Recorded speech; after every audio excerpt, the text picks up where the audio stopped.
В августе 41-летний Василий Давиденко публично признался в гомосексуальности. Доброго дня.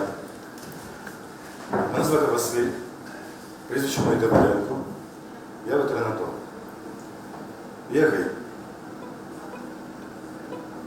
У мене є друзі, такі ж військові, як і я. І вони також геї. Именно это заявление, считает Василий, стало причиной нападения на него. Рассказывает, били его 5. Під'їзд. Сидять отут чуваки. Ну, підходить, він стоїть. Василь, так. Произошло это около полуночи, когда Василий возвращался домой. Вони сиділи, чекали. Тобто вони знали, по-перше, що я маю, тобто колись я все одно маю бути вдома. Підер, красиве інтерв'ю даєш, щось в такому плані. Це Хто? Один з тих хлопців. які нападали? Да, один тут же удар мені в пах, а потім я коли впав, то, знаєте, як навіть не били, а втоптували. І втікли, і все. Избиение, говорит Василий, длилось не дольше 1,5 минут. Свидетелей не было. Василий успел сгруппироваться, обошлось без серьезных травм. В больницу не обращался. А заявление в полицию написал.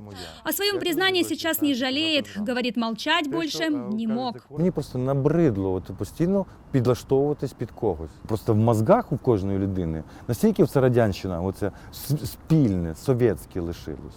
Що все має бути общим, всі мають бути однаковими. Я хочу бути самим собою. Я хочу сказати гарний хлопець, сказати гарний, класний, гарний хлопець. І не стидати, що це не сором. Я такий є поза природою. Василий стал вторым среди военнослужащих украинской армии, который публично заявил о том, что он гей.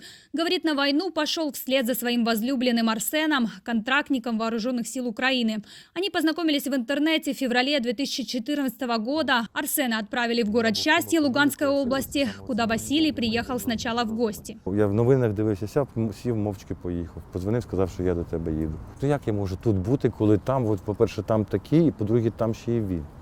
В счастье, мы были счастливыми. Да. Юрист по специальности, он служил сначала в военкомате во Львове, а затем вступил в один из добровольческих батальонов Нацгвардии и отправился на восток. Мене звільнили 28 липня 2015 року за станом здоров'я.